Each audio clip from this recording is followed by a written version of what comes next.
All right, all right. How is everybody doing today? Let me start by saying this as a general rule of thumb. There is a motivation that we each have to see better, do better, experience better, have better, know better. There's an innate motivation. And listen, at this time of the year, many people are trying to think through, what should I be doing next? Or better yet, what do I want to achieve because there's a new year coming? Like, what am I going to put on that list of New Year's resolutions? What do I want 2026 to look like? What do I want to leave behind in 2025? And I think this is a great practice. It's a great practice, but it is a practice that should be done in conjunction with heavy reflection. It's a practice that should be done in conjunction with review for what the year has been, review for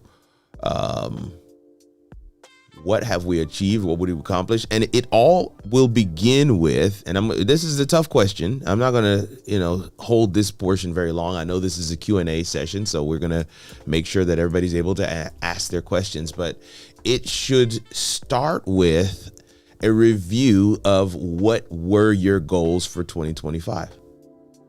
What did you hope to achieve in 2025? What did you want to do? Now, I'm going to add to that, what did you want to do with content in 2025? How did you want to show up? Where did you want to be by this time in the year? Let's review. And then once you start to have a metric for what you said you wanted to do and where you currently are, you take a real, not an aspirational look at where you are, but a real deep dive of where you currently are, what you have achieved. In some instances, you may have exceeded your expectations. In other instances, you may not have touched those expectations at all. In fact, you didn't even remember until you went back to look at what you set out to do for 2025. But that should be how you start this whole conversation. Want to start looking at what you want to do for 2026. You definitely, what's going on, David? What's going on? Retro Philosophy Show. Thank you guys so much for hanging out with us today. And I know we've got Shalena. Am I saying that right? Shalena? Yeah. Shalena. Shalena. Okay. I know I've got Shalena with me in the Zoom room. For those of you who are not in the Zoom room, what are you doing? Come on in the Zoom room. But David Hunt, of course, you're in the Zoom room as well. Thank you so much for being with us. But as you take a look at the year that has been, it's there already. What's going on, Dr. Oteng? The year has already been there, and it is coming to a close. It's early December 10th. It's not even early December anymore, really. Oh, my good friend, Boss It Live. What's going on, sis? Thank you so much for coming through and hanging out. But when you are looking at your year, you want to be able to start looking at what did I achieve? What did I not achieve? And why? That's the part I wanted to get to. Not just what the difference between the two is. This is what I set out to achieve, and this is what reality looks like. But why? And maybe in some instances, you'll find that the goal that you set at the beginning of 2025, that goal is no longer a priority for you anymore. That's a reality. That sometimes happens. Or you did not put methodical steps in place to actually achieve the goal. If you want to have a different year coming in 2026, we've got to approach the year slightly differently than we've done before. And that is what I want to really hone in on today, just as we get ready to start some things for our coaching corner. The reason why a coach is so critically important, the reason why being in community is so critically important is because in isolation, as we have conversations with ourselves in our own heads, we generally give ourselves a pass from actually doing the research work that gives us the information to make the best next decision. In the clarity call that I usually schedule, have several scheduled for today and tomorrow and for Friday as well. But for those clarity calls, there's a set of 5 questions that I ask in that clarity call, and I don't allow the person who's on the other end of the Zoom call to wiggle, to give me a surface level answer. We're going to dig deep. So even though it's 5 questions, we usually take more than the half-hour session to go through them, because that's what coaching is all about. That's why I'm in coaching, because I also need that same level of accountability and an immovable sounding board for me to be able to get to what I want to achieve. So today, the challenge for the 8 of you that are on the live and several of you that are in the Zoom room, should you choose to accept it, is to go back to your list of New Year's resolutions. What did you want to achieve in 2025? And how have you progressed towards those goals? Have you met them? Have you exceeded them? Are they no longer serving you? And here's the critical piece, not just for the things that you didn't do well at, but also for the things you did do well at. Why did you do well at them? Why did you achieve them? Why were you successful? Why didn't you achieve them? Why didn't we get there? Is it no longer a priority? Is it something that you want to add back to the list again? And what are we going to do different in 2026 that we didn't do in 2025? Maybe there's some things that you need to stop doing. Maybe there's some things that you need to start doing. Maybe calendar is of more importance. Maybe that's not how you work. Maybe having the reminders, or being in an accountability group, or having a coach. What will help to work? The only way to know if it's going to work or if it's not going to work is to try it out, make a list of those things, try them, and report back with the results. Did it work? Did it not work? And be honest. The truth of the matter is, if the things that you're putting on your list are of importance to you, if there are real things that you hope to achieve, desire to experience, impact that you would like to have, things that you would want to add to your portfolio, you want to check that box and say that it's done, then let's begin to put together some systematic, methodical steps towards achieving them.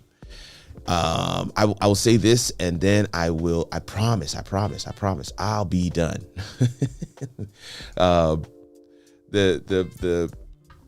The premise, or the strategy, I should say, for how it all works is simply put like this: steward your story through content. What that means is allow people a window into your world with content. What it inevitably does is it allows you to discover purpose. I have seen this time and time again.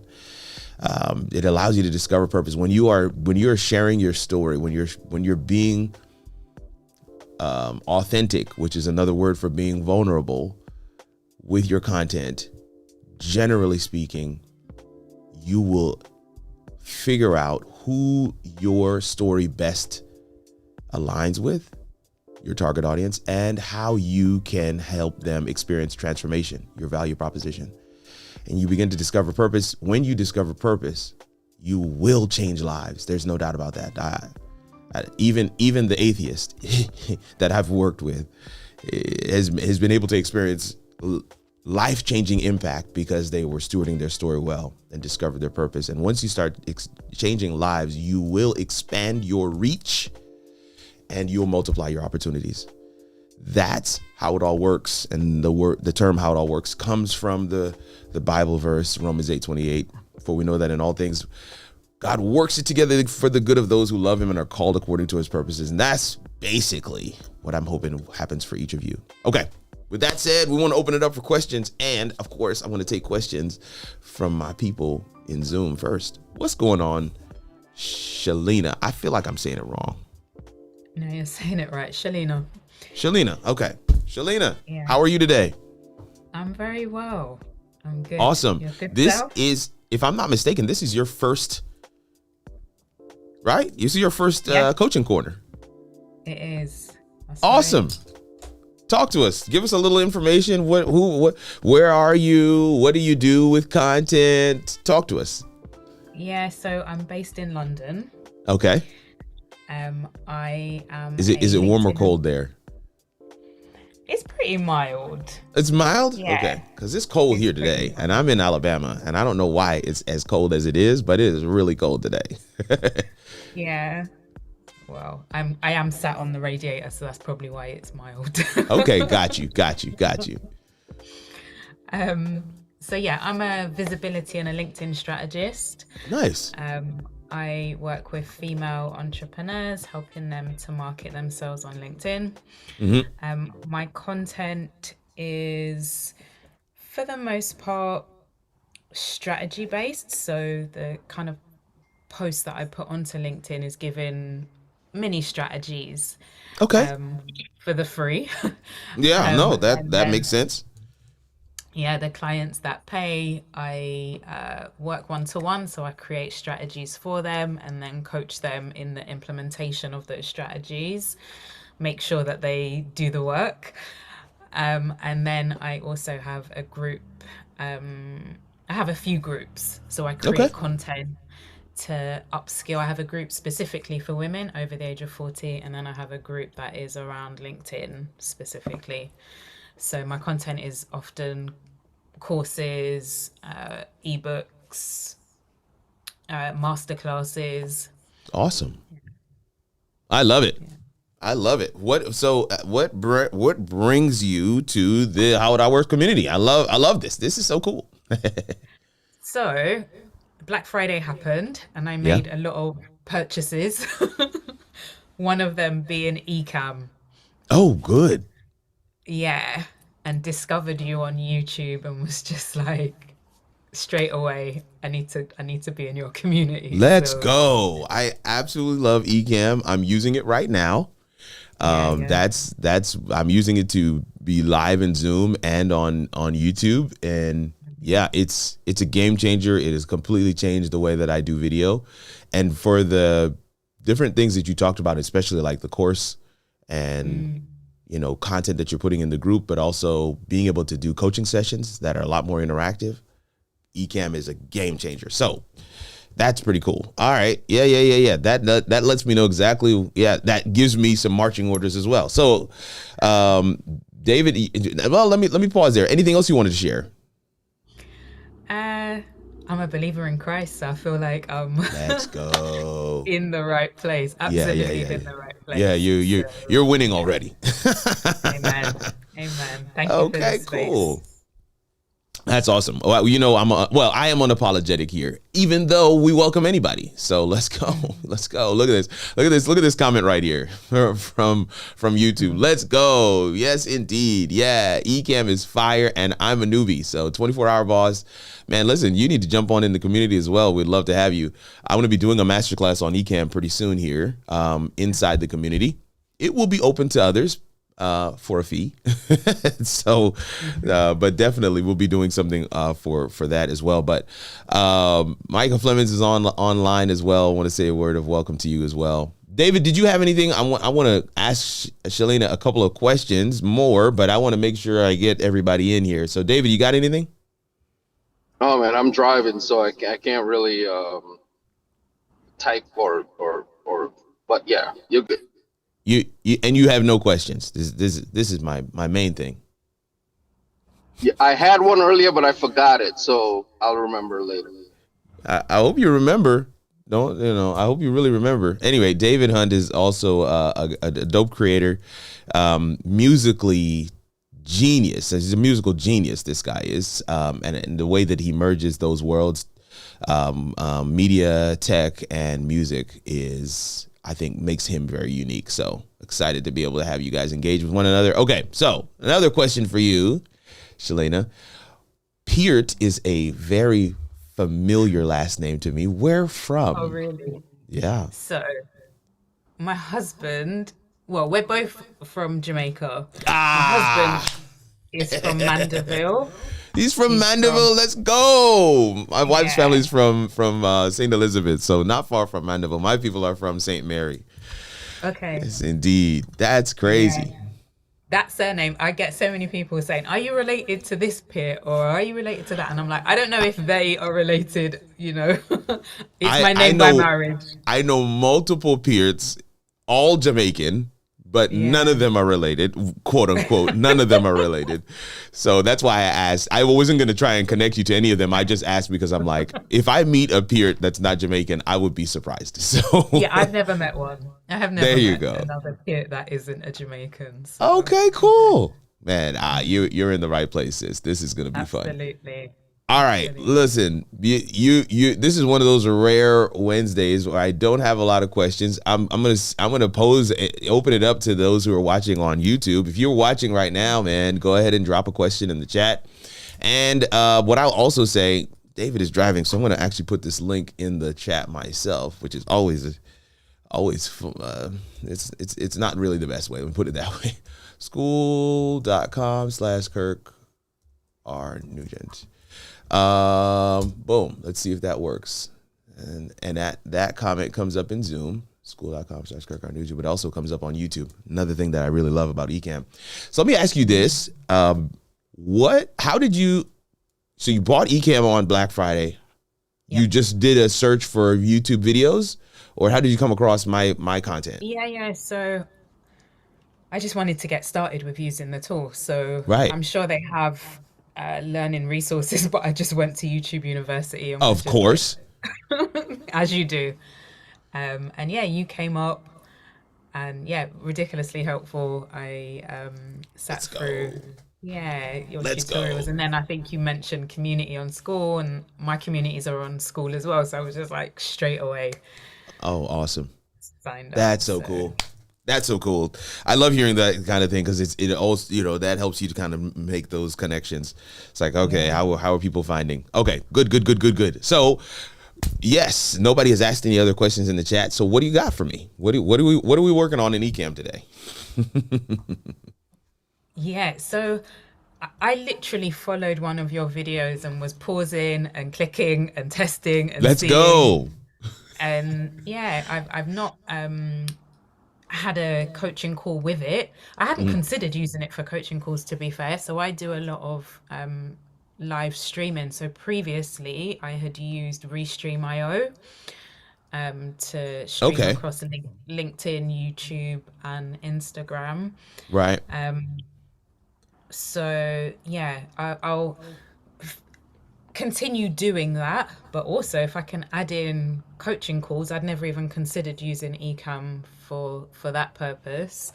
Oh yeah. Do you do your coaching calls on Zoom or use something else? Yeah, so I do them on Zoom. Wow. I'm running an 8-week challenge that we're in the final week, and it would have been so fantastic to have had Ecamm at the beginning because it would have just made it interactive. And Yeah, I mean that's I think the thing I love the most is like this is how a comment comes up in Ecamm, and that's a Zoom Yeah. comment. So that's really cool. And you can just connect Ecamm to Zoom using the wizard. There's really not much to show there, but how I use it for coaching is exactly what you see, like being able to pull the person into the screen, and especially if it's a group call, to be able to bring them into my screen without having to spotlight them. That makes it simpler for those who are watching along. But then also, if I want to record, that also makes it easy for me to record it local to my desktop. And I can use that and refer back to it for whatever else I need. A lot of times I make those recordings available. It's a higher quality recording than even what Zoom does. So that's way higher. yeah, So there was that's another tool I went crazy on Black Friday, to be fair with you. So Riverside was another one that I Okay. picked up. So they had a really for good that deal. reason, Yeah. yeah, they did. They For the reason that they do record. So I would say Riverside probably. So if you have a remote guest, it is the highest quality video I've ever gotten for remote guests. Yeah. It's just the way that they do their recording. But I actually canceled my account. I didn't, just in the grand scheme of things, I was just looking at all the how I'm using it. It really didn't make sense. So I just went ahead and went away from it. But they had a really good deal on Black Friday. So you probably, Yeah, just for that year of testing and playing. Yeah. I've got a podcast as well, so oh yeah. So, and do you for that guys reason. do you edit it, or do you have somebody edit it, or? So I edit it. has just been me so far because I was waiting to get into Riverside to be able to Got you. invite guests on. Invite guests, right? Okay. Yeah, and because of the high quality output, I wanted to use Riverside for that purpose. Absolutely. Yeah, Mm. yeah, I use Ecamm for all of the above. So yeah, no, and I mean, listen, there's no wrong or right. There's no wrong or right, but I Mm. mean, there's so many types of things that you could do with Ecamm. I'm just looking now to see, like, do I have another scene that I can show you real quick? I don't see one. What is that? Maybe I got rid of it. I'd have to assign your camera to something else. Either way, Ecamm does dabble in that world as well. So I do use Ecamm to record my podcast, but the podcast that I do currently, I'm not doing remote guests. I have everybody in the studio with me. So that's Okay, been nice. that's been good. In fact, if you haven't checked it out, you should definitely do so. So we have some really good stuff coming down the pike on that podcast as well. Mm. But okay, cool. Let me look at one or two things here. We do have a question online, so let me see if I can get that one, and we will come back. Let's see here. So 24-hour boss says, make that a little longer. Okay, 24 is, what's the best way to promote? How can we get clients through courses? How do we get clients through courses? Maybe I'm not understanding that sentence. So you have clients that are in the course, but they're not finishing the course. Is that what that question is about? So give me some more context on that. And then what's the best way to promote? The best way to promote a course is to have a full launch strategy. A full launch strategy. And a launch strategy includes all of the things that go along with not just the course itself, but what happens after the person is complete with the course. So there's a full launch strategy. So let me start with that question, since that one's a little more clear. But because the first part, I'm hoping that you're going to come back and give me some more clarity on that. How can we get clients through courses? If I'm correct that you have clients that have purchased courses but they haven't completed them, then you are running into the primary reason why I don't do courses. Not like that. I will record content and make it available to a group coaching scenario, but I have gone away from static courses that people will purchase and just use at their own will, because I have not found it to be as successful. I don't find knowledge transfer is taking place when they are just doing it at their own pace. How do we get them through the courses? You get them through the courses by ensuring that, first of all, the transformation or the end goal is very clear. What are we trying to get them to? Second, that they've seen multiple examples of what that end goal looks like after someone has gone through your program. Program is a much better word or term than a course. Three, we get them through the course by making sure that there is check-ins and incentives and gamification. I went through a program, and in that program there is a what my coach calls a Freedom Award. It's like, whoa. And then when I see other people getting the Freedom Award, I'm like, dang, I'm behind. And then when I got my own Freedom Award, I'm like, let's go. You see what I'm saying? So it's not so much like there's an actual game, but there is a healthy competition. And when you see others getting the results, you're like, yo, I really need to get myself together. I love what you have there as well, Shalana. So I'm gonna come to that in a second. But those are some of the ways that you get a client through a course, is by making sure that there are some touch points. If there are no touch points, if it's just self-paced, it's very difficult to get them through the course. That's why I don't do courses. Now, what's the best way to promote a product, a program, or a course? All of the above is under what I'm about to share. So it could be a course, it could be whatever. The best way to promote is to start drumming up curiosity. How do you drum up curiosity? You got to talk about it in your content. You got to talk about it in the groups that you're in. You got to talk about it. And the way that you drum up that curiosity isn't necessarily static, meaning you're not just saying, hey guys, I have this course. What you're saying really is, man, have you ever wanted to show up better on camera? Man, that's been a thing that's been on my mind. I keep on getting this question, how to show up better on camera. I don't know. It just comes naturally to me, and I just do this, and these are the things that seem to be working for me. But man, I'm getting that question a lot. Maybe the next post or content piece could be something like, you know what, I'm going to just put this all into one, video series and put that out there. I don't know, comment below. Let me know if that's something you'd be interested in. I'm kind of just kicking around some ideas in my head. Do you see what I'm doing now? We're just basically giving people some breadcrumbs that they can follow that is increasing their curiosity. It's like, oh, maybe allowing them to self-identify, asking them clarifying questions, and then just telling them where you are in the process. This is what we call building in public. So then once you get to a point where it's like, guys, I'm doing it. I'm going to create this into a course. I've been talking about this for so long. I've had a couple of people reach out, several of you. I'm building this into a course. If you are interested, comment the word such and such below, and I'll make sure you're added to the waiting list. If you're interested, hit this link and you'll add to the waiting. If you're interested, if you want to help me grow this, you want to be part of the original group that goes through the course and be part of my beta program, my pilot program. If you want to be one of the founders, you see what I'm saying? There's an interest. There's a groundswell. There's so much that's happening now. And as you are sharing those pieces, you're allowing people into your world. And some people like me, I can't tell you how many founders groups I'm a part of, because as soon as I hear the terminology, I'm like, I want to see.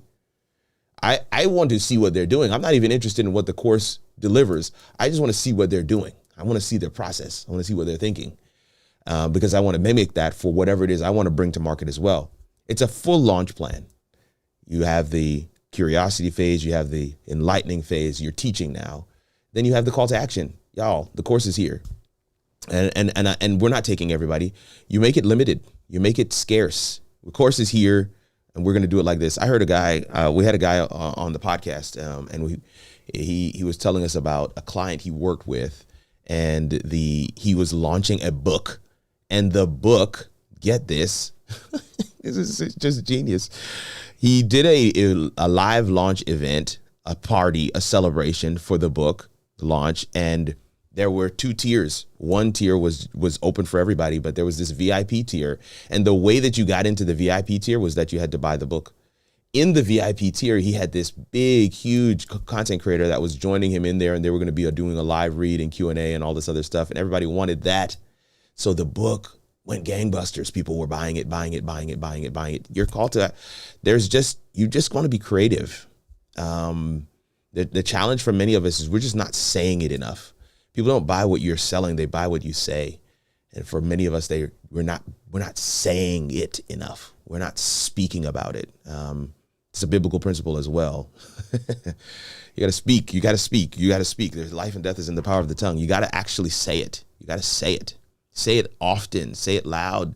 Don't keep it in your head. You know what process you went through to launch this course or put together this resource, and you know who you hope it works for. But how can you stop hoping? I ask my kids this all the time.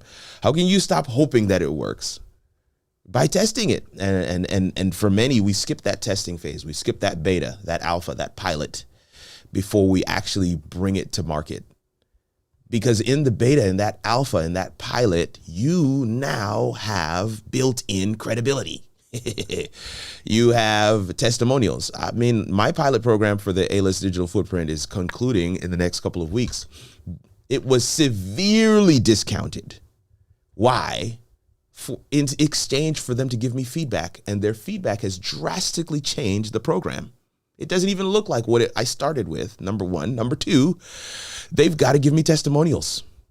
High quality feedback that I can use as part of my material, my promo material for that program when it launches. So all of those pieces are what I hope that gives you a broad idea and strategy that you can employ. Dr. Bashara, thank you so much for being out here. I see all of you coming through with your comments. Let me grab a couple more of these and see where we are. Florence, what's good? I love seeing people in the in the Zoom room. Florence is in the Zoom room. Florence is also one of my moderators here on YouTube, so you probably see that all the time. Which is why I always include implementation sessions. Give me more on this one, Shalina.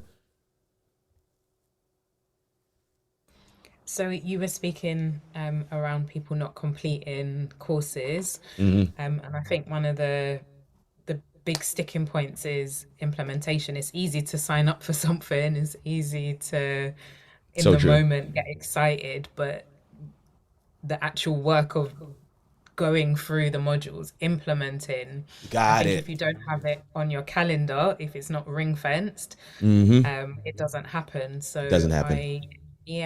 I've got it's called the LinkedIn Strategizer course, Mm-hmm. and in that we have implementation sessions. So Plural, right? So not just one. no, so it's a 10 module course. Mm, So, maybe 2 or 3 modules, we'll all get on together and implement look those at that. modules. And that So, looks like co-working, oh, having perfect. me on the session that if Perfect. you're stuck, you can ask questions. So yeah, implementation I think is one of the keys That's to absolutely getting amazing. people to complete. And 24-hour boss, what Shalini just described is one. These are the touch points I'm talking about. If you have a static standalone course that's just there on the shelf, and there's no touch points inside the course, there's no use implementation sessions. I love that, because in those sessions, it's like co-working for real. Though Yeah. I build those kinds of sessions into every program I do, because I just know how wildly beneficial they are. When people see others moving forward and getting things done and seeing the impact that what they're learning and they're implementing. Let me take that back. What they're taking action on. Forget about learning. We learn a lot in the course of a day, in the Yeah. course of a year, in the course of a week or whatever. We learn a lot. There's so much information we have readily available at us, but we don't take action. This is where the challenge becomes. And this is actually one of the things I started off by talking about is looking at the year, right? Doing that review and saying to ourselves, okay, what did I do well? What did I not do well? What did I take action on? What did I not take action on, and why? So I love that. Thank you so much for that comment, Shalina. That's definitely gold. And I think, yeah. 24-hour boss says, if we are providing courses to our community, what is the best way to market to our community? Sounds like you answered this though. Oh, okay. Good. Yeah, no, honestly, those touch points are great, but then also just making sure that there's this clear value proposition. People need to be clear on what this thing is for and how it's going to have impact on them, so that they can become your mouthpiece, because that's what will invariably happen. It happens naturally. You don't even have to ask them. Somebody will say, man, dude, you're showing up online way better. Like in Shalina's case, you're showing up on LinkedIn way better. Like, what's the difference? Oh, I took this course from Shalina. You see what I'm saying? It's like they become the mouthpiece because the results are speaking on behalf of your program. And again, I don't like the term course. I like program. Anyway, that's just a personal preference. Florence says, boom, that's the cheat code. See what they are doing. Boss It Live says, absolutely, I love it. Doc Bashar is with us. Doc Bashar is such a longtime supporter of the channel. Good friend. What's going on, man? Let me read this comment. Peace, Kirk. I've put out the most content ever in the last 12 months with your online guidance and your community. Let's go. My YouTube wrap up also showed that you were my most watched channel this year. I love that.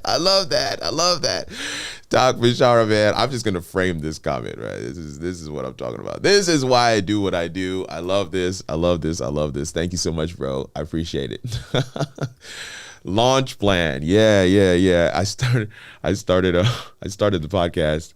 That the launch strategy episode of the podcast. I started it by saying, I as a kid, I wanted to be an aerospace engineer. That was one of my goals. I wanted to be an aerospace engineer. And then, that didn't happen. I went into IT. I did go into IT, and I actually did work at NASA. Right after I graduated from college, I worked at NASA in Goddard, in Greenbelt, Maryland. I worked at Goddard Space Flight Center. It was amazing. The work was terrible, but it was amazing environment to work in. I tech support, changing out mices and fixing printer jams is not the way. But hey, it was an entry level position that I got into right after college, and working at NASA was amazing. They had a clean room on base. Clean Room mimics zero gravity with air. But anyway, it's amazing. It's an amazing experience. One of the things that I went through there at NASA was a launch sequence. You see what I did there? A launch sequence starts months before that rocket goes to space, y'all. And it continues well after it's back on the ground. It's a launch. And if you're going to launch your course, you're going to launch your program, you're going to launch your coaching business, you're going to launch your podcast, you want to be strategic. You want to be strategic in how you're launching. So anyway, clean rooms are a whole experience. Florence knows what I'm talking about. It's a whole experience. I feel like they should put these in like theme parks or something. Like the clean room. I was just like, how have I never had this before? Anyway. But yeah, those are some of the pieces I want to share. You guys are coming through some really cool, great comments today. 18 of you are on the live today. Can you imagine that? I got 4 of my members with me here in the Zoom room, but man, 18 of you guys are on the live. I'm super excited. And this is the Coaching Corner. So don't be shy. Get your questions in. Where are your questions? The 24-hour boss got his question answered. Where the rest of y'all at? What are we doing? I got a question, sir. Okay, let's go, David Hunt. So if you have a particular content pillar or sets of content that you are already running, yeah, and you have a shiny object that could be potentially full of content, how do you well, it's a 2-part question. Should you start a new channel, or could you add it to the channel? And we could dive deeper into that a little bit. But the second and more important question, which I just remembered as I started talking, was how do you get to execution faster? Like from a content perspective, or even from an idea perspective. You have an idea. How do you get from just having that idea just be an idea to making it or executing on the idea? Okay, let's deal with the first one. Let's deal with the first one first, because the second one is a longer one, and it's perfect for what I started with in terms of reviewing your year and figuring out what went well, what didn't go well, and going into 2026 with some clarity so that you can try some new things. The first part of your question was talking about, that whole shiny object syndrome, squirrel, you get distracted. It's like, that could be a whole, boatload of content, but is it your content? I think the term, is it my content, is what we need to answer. Is this my content? Is this my content? I think so. I believe that you steward your story with content, you will discover purpose. When you steward your story with content, you're not looking for the shiny object. Are you following me so far, David? Like this? Yeah. No, actually, I'm totally with you. You're using your story as the currency, right? As the value for what others can draw from and find success. But in order for them to do that, you just got to be. So I don't know where the shiny object plays into this feature. You may end up with deeper clarity, and that deeper clarity helps you to understand I've got tons of content to be able to create, because I'm not having to manufacture it. If you have to manufacture it, that's where the challenge comes in. When you're actually living, you're already creating content. So like right now, okay, let me pull my phone from the side. Okay, phone is here. Phone is recording me. I'm creating content right now. Are you seeing what I'm saying? Like, this is not squirrel. This is I'm just, hey guys, like that. This I'm just doing the work. I'm showing people me doing what I normally do. Okay. Several of you guys are on the live. We got people in the Zoom room. I can clip this up, or my team can clip this up, and they can put it on socials and say whatever. I don't know. Maybe I have said something that was of importance, or could be considered a gem, or could be considered a value. Maybe we pull those pieces out and we share those with people online.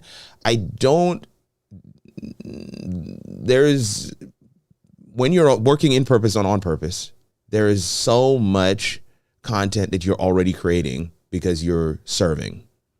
So my question to the person, because you didn't say it was you, right? I'm assuming it's you, but to the person who has that shiny object syndrome, or who has quote unquote discovered to the back, person in the back, way in the back of the room. Way in the back. But to that person who is who has found this bucket of content that seems to be never ending, and they want to now pivot, and they're trying to figure out, should I even create a new channel? My question to them is, what happened to what you were creating? So maybe it's either you were creating the wrong kind of content, or you're setting yourself up for a cycle, and this is going to happen again. You want to be able to, you need to have bedrock clarity on what you're doing online, who you're serving, and who that content is for.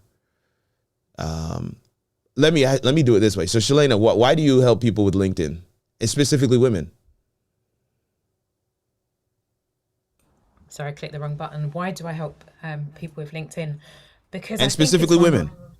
Yeah, so LinkedIn specifically, because I think it's one of the neglected, overlooked platforms. And why?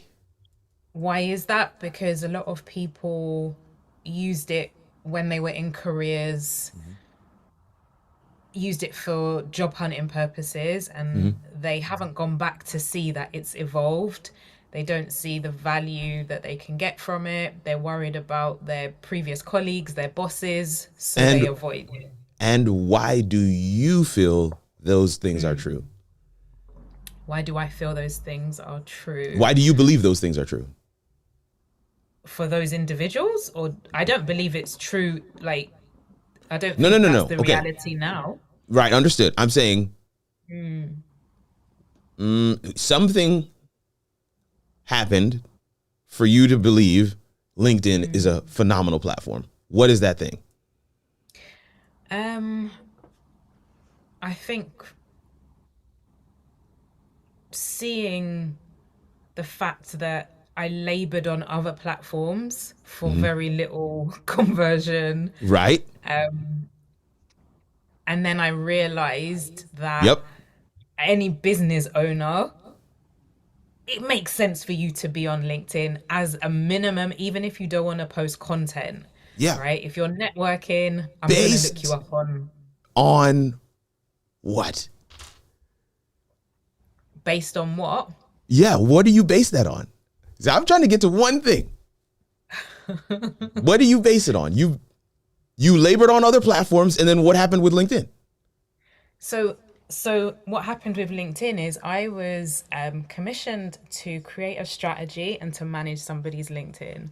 And I saw firsthand the success on the platform for that individual, right? So it wasn't necessarily for my own profile, but then as a result of seeing that, I thought, well, if it works for them, it will work for me. So I started to do it for myself, implement the strategies that I was implementing for them. Yeah, and then I'm like, okay, let's test it on somebody else. Yes. Implement it. It worked. I'm like, okay, there's something here. I'm only asking all of these things because what I said, that the strategy for the strategy for how it all works is steward your story with content. Now, I don't know. I have not looked at your content. I don't know what your posts look like, but I hope that in every one of your posts, you're sharing a piece of this story that you just shared with me, because that's stewarding your story with content. Writes a note quickly. Because what you just said is the reason why you believe LinkedIn is the platform. It's part of your story. David, do you see what I did there? It's part of her story. Part of her story is why she's come to this conclusion, and her conclusion she took to the marketplace to test it, and she was able to confirm those results over and over again. You steward your story with content. You will find purpose. You will change lives.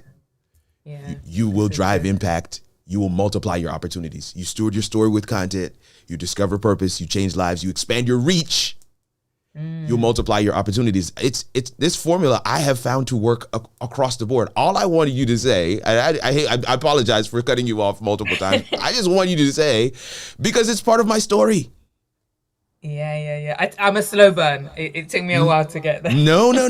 I'm actually glad you didn't get it immediately, because you took us on a journey.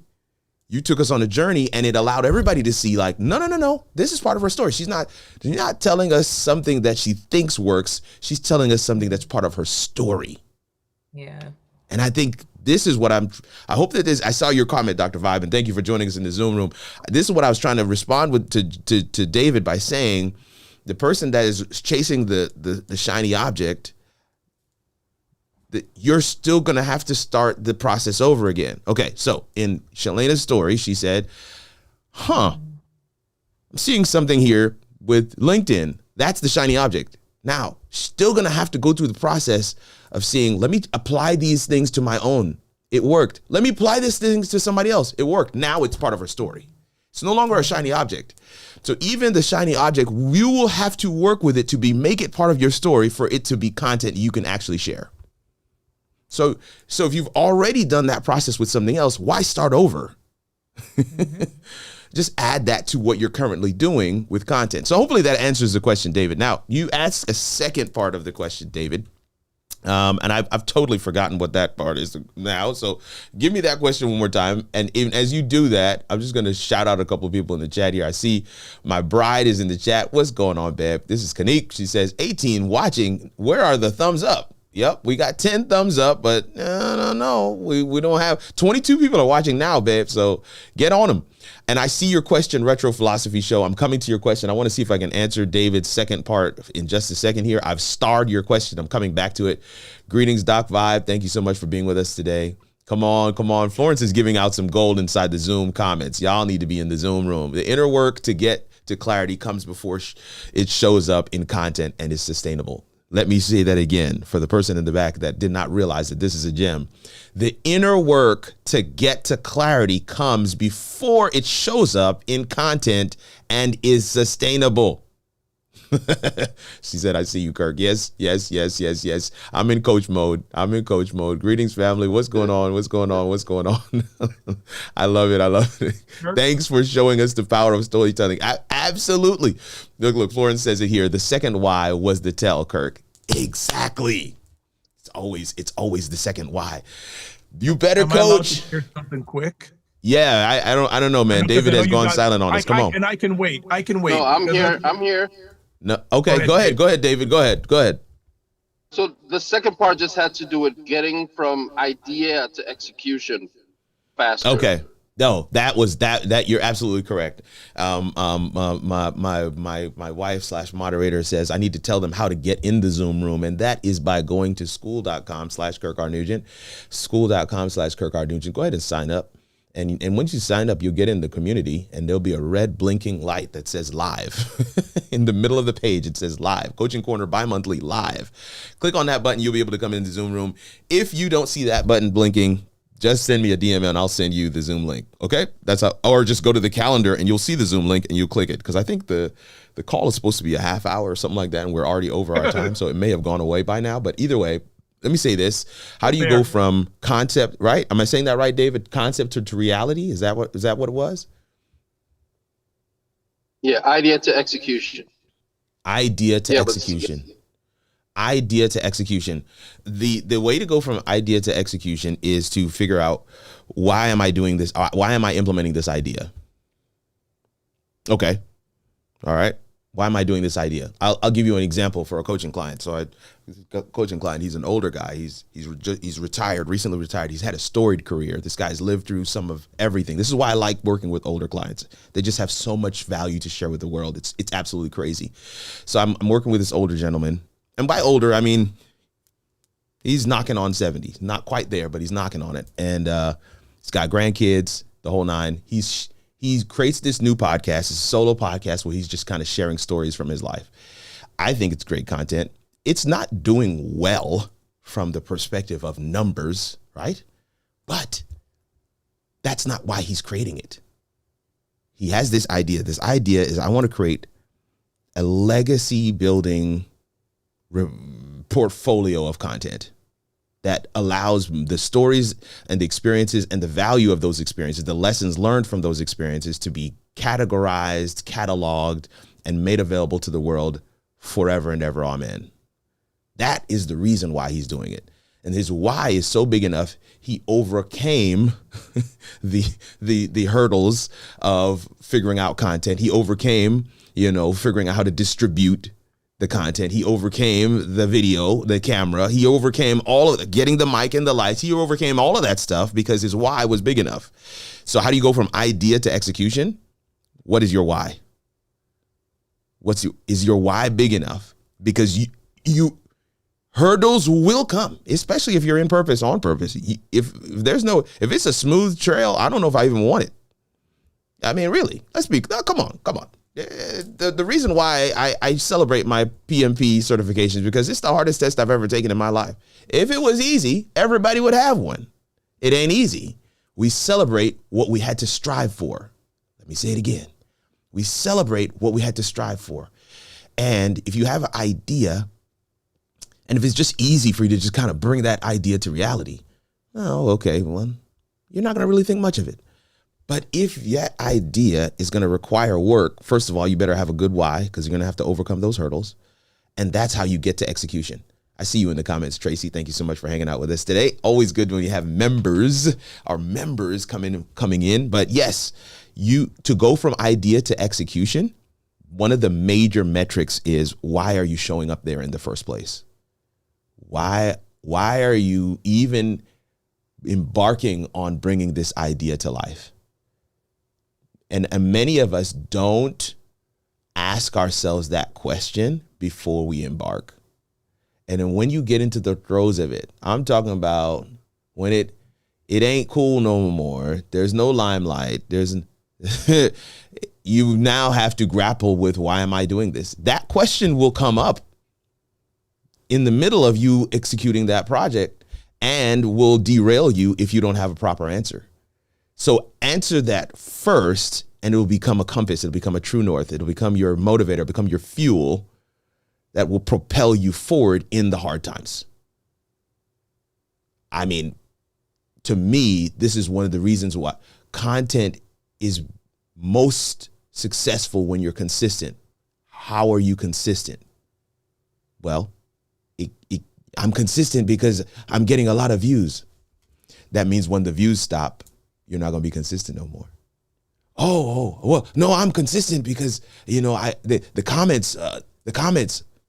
So when the comments stop, you're not going to be consistent. See what I'm saying is the consistency can't be externally motivated. It's got to be internal. You got to have a bedrock.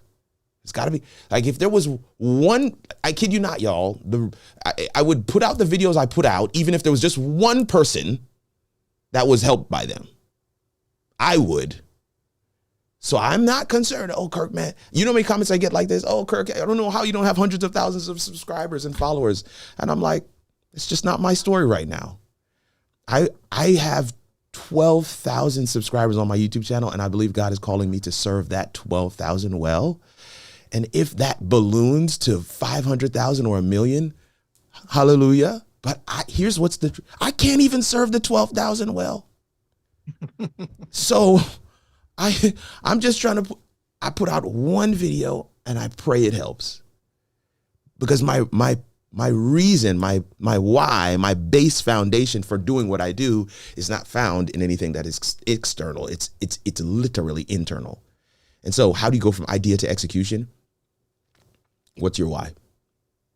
Why are you doing this? It's a hard conversation.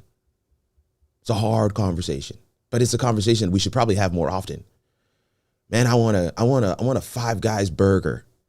Why? Because it tastes so good. You see what I'm doing right now? Because man, the way they grill that beef patty. But man, you ain't right. But what happens when you eat it and then you fall asleep and you put on weight? Do you want that too? No, I really don't want that part. So why are you doing it? Because it makes me feel good. You see what I'm doing is I'm going backward. You got to figure out what the why is. You got to figure out what the why is. And I hope that's helpful. All right. I want to get this other question in. Doc Vibe, you're in the Zoom room, so I've got to prioritize you. Retro Philosophy, I hope you're still here, but I have your question queued up, and I'm going to come to you in just a second. Talk to me, Doc. No worry. I'm going to do it right quick. Hope you and family are fine and safe, everyone here. Yes, Two sir. quick things. The Sir, power yes, sir. of storytelling. The power of storytelling you just did with this wonderful lady was gold. And as I say to people, when you first meet someone, all you have is your story. Come on, talk about that. They don't know nothing about you. Come on. That's all they know. So never forget, your story is powerful. Bruh, I feel like you didn't have a question. You just came to preach. No, I just want to add on to the great stuff. No, I just want to add on because it was so wonderful, and you went deeper and deeper because a lot of people they don't want to share what they've done, and we've got to get that. We've got like when we're born, our parents tell us what to do. When we have a job, we're told what time we come in, what time we got to work. No, you're either going to be your best friend or your worst enemy. Woo! Biggs, Doc Vibe. 100%. And my other quick thing. Why you have to do the man them so, brother? Eh? So y'all go on with it? Listen. Hold on. Let me find my thing them. Hold on. See it here? I love that the patois has come out. And the other thing too is, and this is just me, when I get up in the morning every day, I say my prayers and I say to myself, what do I need to do? One thing I need to do for myself, and what's one thing I can do for someone else? Somebody else. If it isn't, yes, it's good for me, but if it isn't impacting others, that's not what I'm put on the earth for. Come on, talk about it. It's got to have a bigger impact than me. So when I have those down times, I remember those times where something I did helped another person. We've got to, as content creators, we got to celebrate our wins, no matter how big or how small they are. We have to celebrate their wins. Perfect example, going back to the storytelling. I don't like being late for these things. And the reason why I was late today is I was doing an interview with my co-host, with a gentleman who's run a fatherhood program for 25 years. Whew. And he asked me how I got involved with working with fathers. And when I told him the story, he says, that's powerful.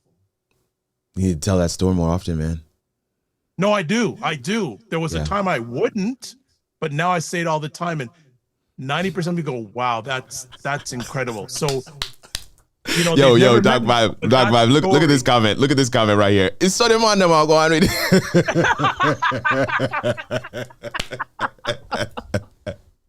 But yeah, no, and this is everyone, and we don't forget your story. Don't forget your story. You know, and I tell people, your gifts will take you where your character will fail you. Share your gift, share your story. Ladies and gentlemen, you've been watching the Dr. Vibe Show. Pop your knives.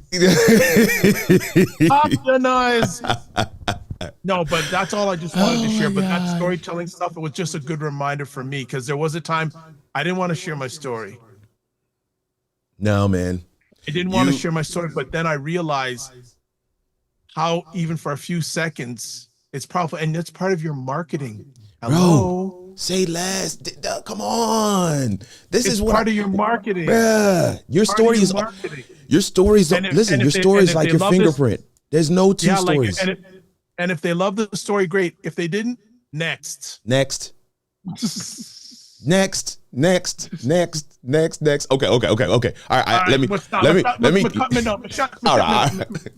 right. Lock your mouth, man. Let me get to the next one, though. All right. Let me see what we got here. Shalena, I promise you, we're not this wild all the time, man. I'm loving it. This is my home now. But it's another thing too. You gotta have fun. Yes, they are. Right? You gotta have fun, and we inside of the How It All Works School community. This is why we do this, because we can be who we are. Let's go. Stop playing, Florence. You're not playing around. We put the work in, but we also celebrate each other. Yes. We help each other. We answer each other's questions. We push each other. Come on. Yes, this is what we do. Yeah, because at I this have nothing part else of to my say. journey, as much as possible, the things I do, I want to get to do them, not got to do them. Coming Get even to. here for 15, 20, doing content creation is a get to, not a Get got to. to. Oh man. Right? Retro, Like- retro. You just need to go ahead and jump in the Zoom room, man. Come on, just come on in the over Zoom here. room. Just Come on in. Just come on in the No, Zoom no, room. this- Just come on in the this- Zoom room, bruh. This Oh my word. coming in here for a few minutes, it's a get to. It provides me fuel, Come on. right? Be with the right people. This man is on a roll. Let me put him back on screen here. No, I'm I just be with the right people. Be with the right content creators. Be part of this community. Yeah. I don't miss it. I don't like to miss it. No, man. And anytime I find out anything, I'm putting comments in the section because I let's know go. that someone else is going to benefit. Oh, so good. The So biggest good. leaders are the biggest leaders are the biggest servers. Servers and servants, right? Woo. So Pastor Kirk knows servants. Come Align with on. that. Okay. Hey, Kurt, All can I- right. can I- This is Florence, and I'm sorry. You know why I'm not on camera, but I'm looking at this question. Can you oversaturate, put out too much content too often? Thank you for helping us get back to this. I am going, Kirk, with your indulgence, I actually want to address that because it's a question that comes up in school quite a bit Yeah, let's in go. other forums. Let's But go. over and over, this is the thing. A, where are you putting the content? Mhm. But even before you get to the where, what's your purpose? You know, I'm all about purpose and productivity. Start with the end. What's your Start with purpose? Listen. One of our A-listers said, every storyteller knows where the story's going to end before they start. Hello. You're talking good. The storyteller. You're talking good. So You're talking the answer to your question is actually in the question. What is your purpose? Mm-hmm. That will, and once you answer that, you do that inner work. Sounds a little foo-foo, No, but it everything ain't. else is going to fall out from that. It Because doesn't. you'll It doesn't. know every piece has a purpose. I'm right now posting inside my community every day. Every piece In has a December. purpose. Quotable. Every piece has a purpose. It's not just, and I'm going to say this, and I don't want to. Thank you. Yes. Faith, family, finance, food or fitness, or food and fitness, and fashion. You'll hit everything in those in some form or fashion. You And if you're not a part of how it all works, I'm going to say it again. Come Come on. on in. Please. Just come on. Get in the community. Just come on. Come on in. Listen, Come on. The doors of the church are open. You answered it. You answered it so well. One of the things I said, so this actually came up in a coaching call earlier today. Somebody in my A-list coaching community was like, listen, can you ever oversaturate? Like literally, can it get to a point where it's like, well, I'm showing up too much? I'm like, nah, the person who is seeing every single piece of content that you put up is probably a family member. Everybody else, they get one or two here or there. They're not seeing everything. That's just the way the algorithm works. But in addition, if your content is put into different buckets, it doesn't matter. So whatever your area is, so Doc Vibe is fathers. Okay. So can you talk about faith and fathers? Yes. Can you talk about family and fathers? It's built in. Can you talk about finance and fathers? Yes. Specifically finance and fathers. Yes. Can you talk about food and fathers? Yes. Can you talk about fitness and fathers? Yes. Can you talk about fashion and fathers? Yes. And can you have fun with talking about those areas and your core target audience? Yes. That's 5. If you take one of those and post every day, okay, Monday is faith, Tuesday family, Wednesday finance, Thursday food or fitness, Friday fashion, you're done for the week. Even if you did 2, you've diversified your stuff so much I mean, I've got a chef in the program, and the guy put up a post of him and his daughters making pancakes. The post, he said it's his signature recipe for pancakes. He's done this post before, but because he included his daughters, the post did phenomenal, like exponentially better than his other posts. And so it's not so much quantity, it's very much quality. And to answer the question, I do not think you can saturate. I really don't. Most people's issue is being able to stay consistent, as I mentioned before. So what I would not want to have happen, this is the same thing I said to my client earlier today. I wouldn't want to have a scenario where you're posting 3 times a day and then you drop off to nothing. I would rather you, if you can post 3 times a day, start scheduling some of those posts out so that during the busy time where you might not be able to post at all, you have those posts already scheduled.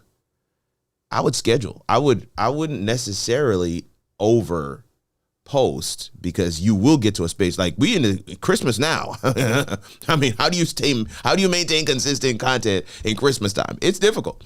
So being able to now say, okay, no, I'm gonna utilize this time where where I have the ability, the capacity to create way more content. We can put that over here. Okay. I'm seeing somebody saying, hey, can you give me the Zoom room link? The Zoom room link coming in is inside the community. And that's the link that I put on screen earlier, which I didn't. There's another question. Oh, what is the school link? Okay, 24-Hour Boss and Retro Philosophy are asking where does school link at? So, well, okay, Retro Philosophy is asking where the Zoom link at, whereas 24-Hour Boss is asking where's the school link. And it's school.com, y'all. Okay. I don't know if either my moderators are going to beat me to this, because all 3 are on the call right now. School.com/Kirk R. Nugent.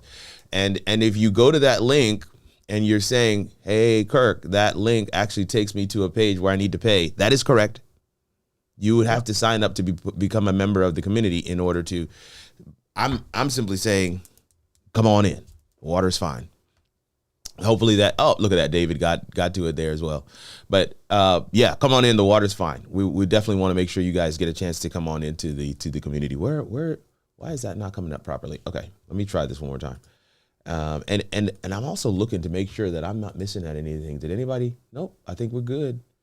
Yes, definitely. I see Rodney Davis signed up. Georgia Conley signed up. Nice. Welcome to the family. Come on in. And then of course, our newest member, and she is actually here with us today, Shalina Peart has signed up. So come on in. The water's fine. And as I mentioned, we go a little deeper inside the community than we do online. Man, there's 27 people watching right now. That's phenomenal. What's good, family? I'm excited that all you guys are here. Keep your questions coming as well. I'm going to, I just want to make sure that I'm not missing anything in terms of the membership. Talk to me. Yeah, if I have your permission to interrupt, is it on your roadmap at all to do anything to look for best suggestions for content creators for 2026? Do you have anything scheduled to do that, or is on your roadmap at all? Not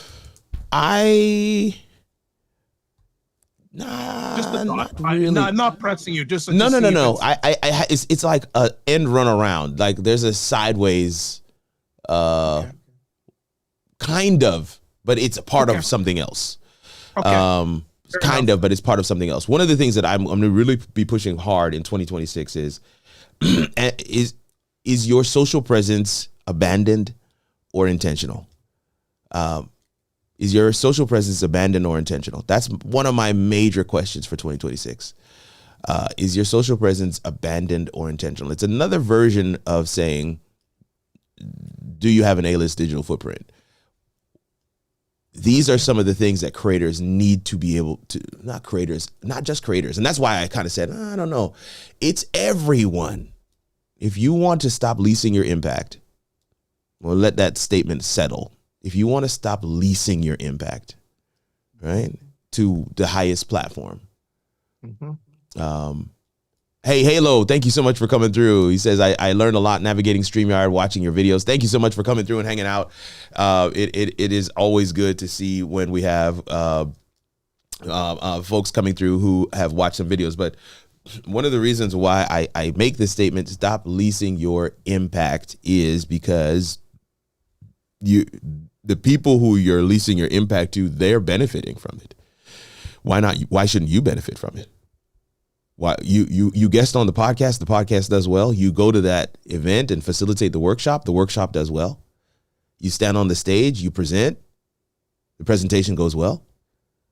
Their audience isn't necessarily looking for that particular event. They're looking for you.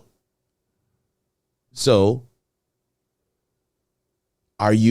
give them a place where they can actually interact with you. I think every content entrepreneur, or every entrepreneur, every leader should be mindful that you have a digital footprint and you need to be intentional about it.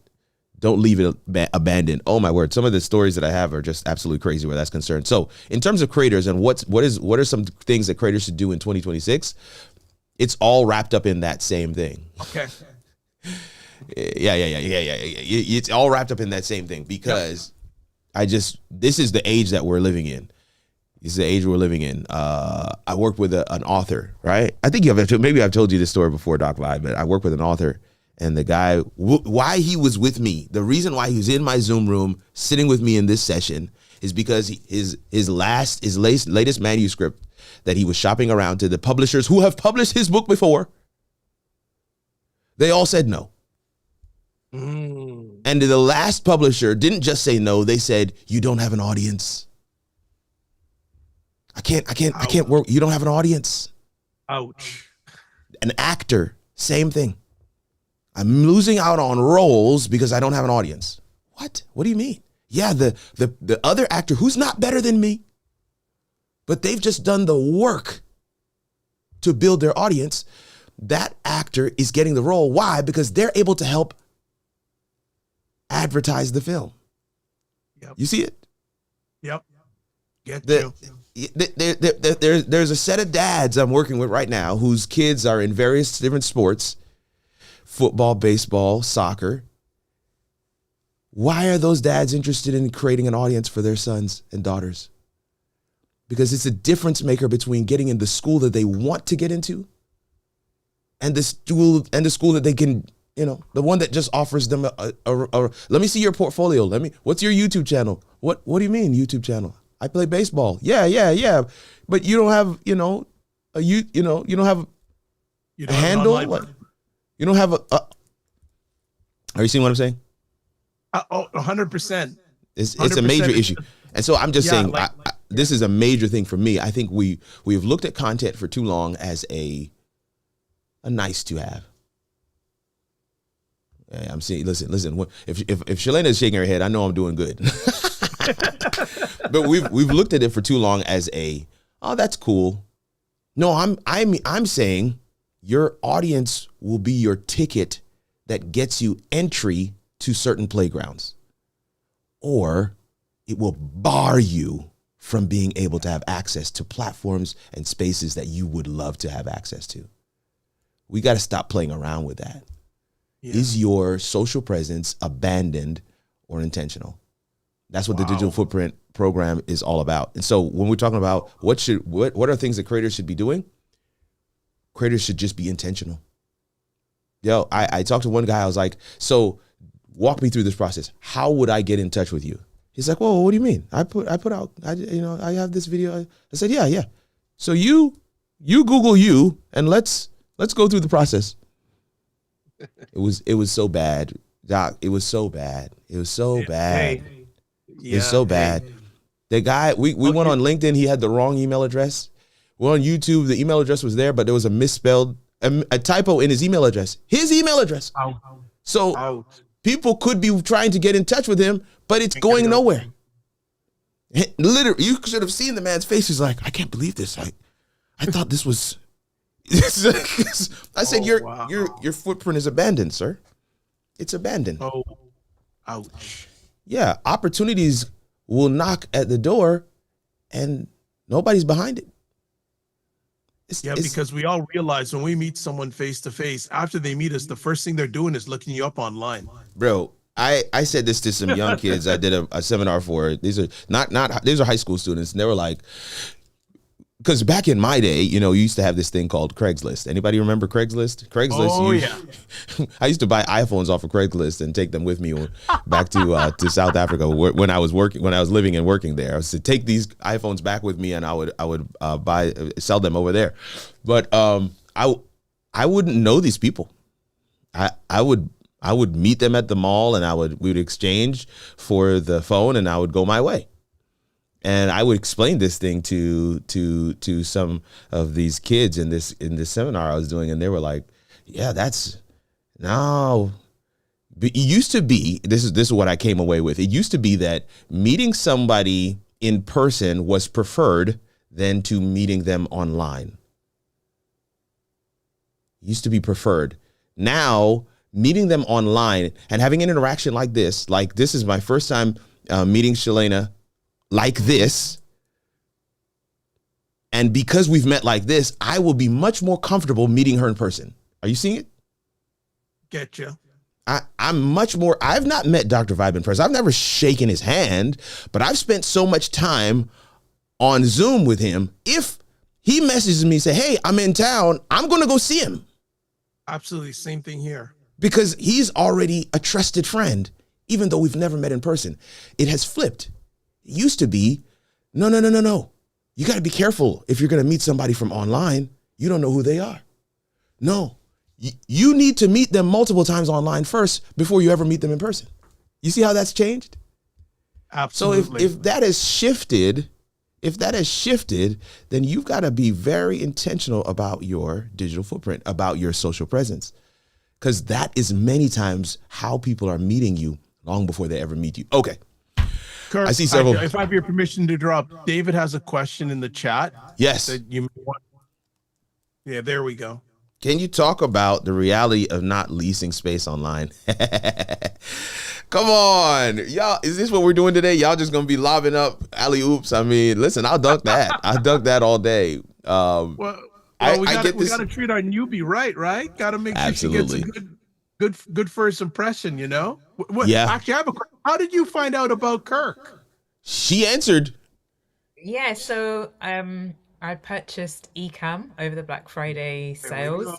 She said, "There you go." Straight to YouTube University, and Kirk came up. So yeah, okay, that just even solidifies the point you're making. There you go. Short. All right. There you go. That's it. I didn't even say anymore. That's perfect. Shalana just made my whole point. Okay, let me see if I can answer this thing for David in quick fashion, because you guys are having so much fun. Yes. Oh, I forgot to say this. Tracy is also in your neck of the woods, Shalana. Yes. Nice. UK yes, in the indeed. house. That is so cool. So I'm always trying to find a time to do these meetings that works for Tracy. So now I've got two over across the pond. That's absolutely amazing. 3-country conversation going. There's UK, America, and Canada. So we got 3 countries going on here right now, at least. Nice. Look. She just put another comment in Zoom. Okay, all right. So this. I want to respond to David. So can you talk about the reality of not leasing your space online? I used to use the term lease. Your social media profiles and platforms are leased. I used to use that term. I have since switched to the term of you're a guest. You're not even leasing. How much do you pay? Doc Vibe, how much do you pay for your Facebook account? 0. You're a guest.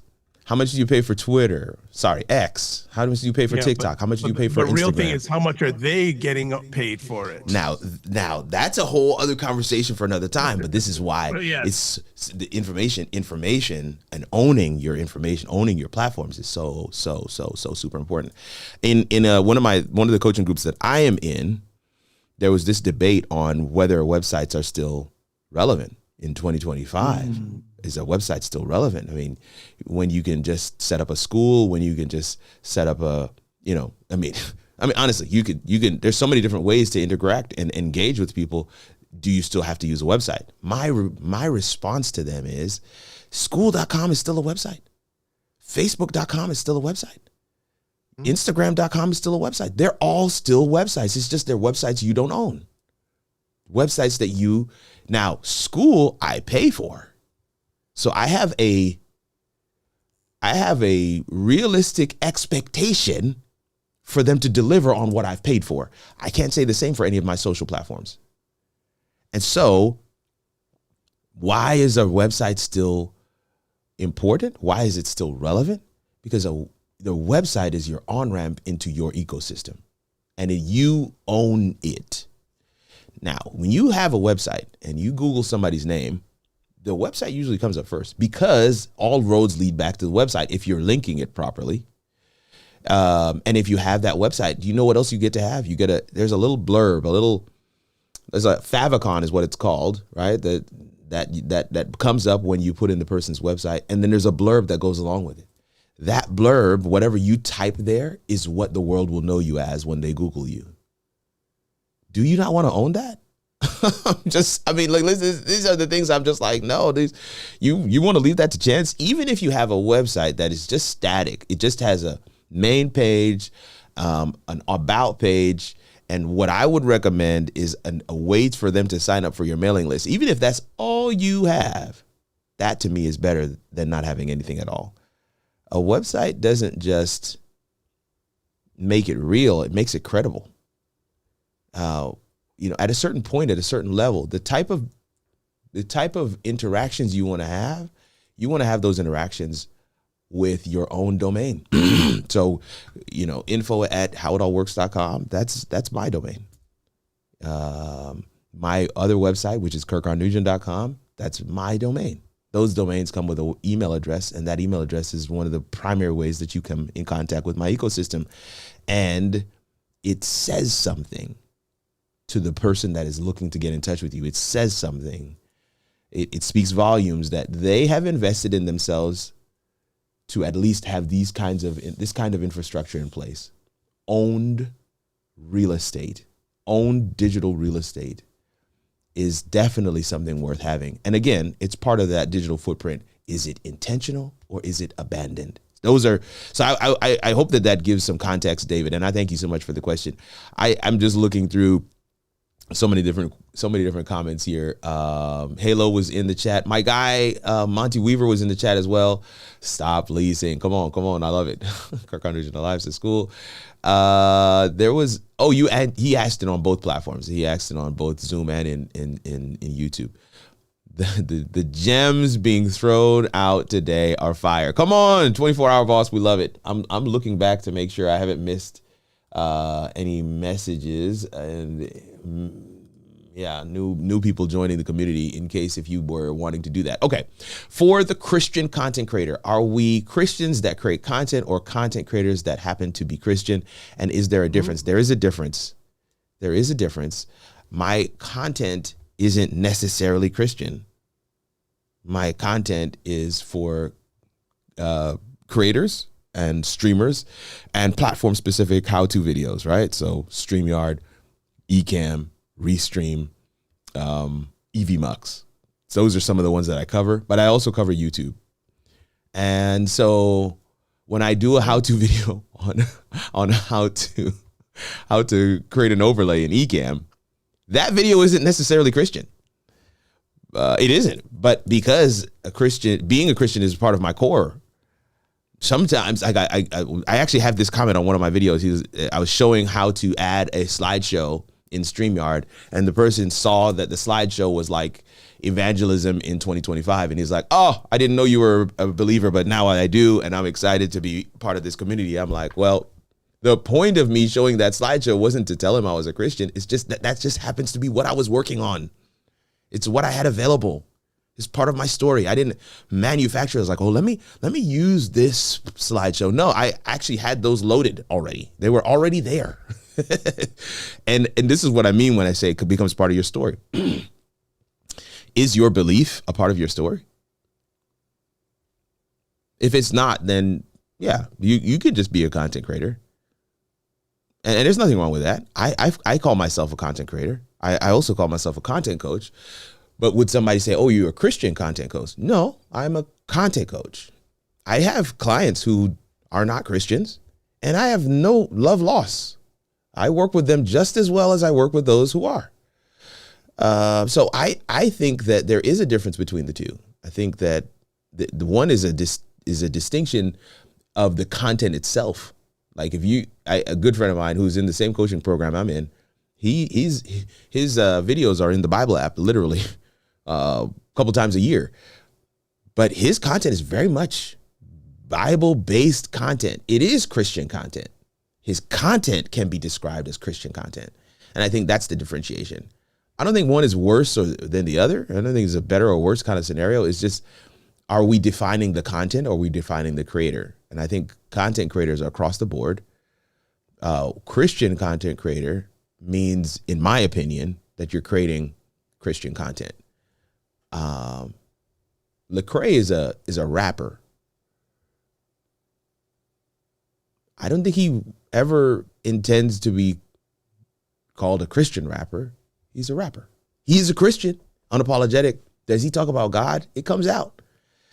But would you say that he's a Christian rapper? I don't know. I don't know that has to be added. I feel like he's a phenomenal rapper, and he's Christian. I think the two things can be true without having to stack them on top of one another. Hopefully that makes sense. And again, those are just my 2 cents on it. It may evolve over time. Which is why having presence on LinkedIn is so important. Let's go. When you network in person, the next step is to check you out online. Let me be clear. LinkedIn is a massive portion of my strategy for the A-list digital footprint. You got to have a presence on LinkedIn. It is absolutely necessary. The type of leads that you want many times will come from LinkedIn. So I totally agree with you on that one. You're not going to find any argument here. People tend to lie more in person than they do online.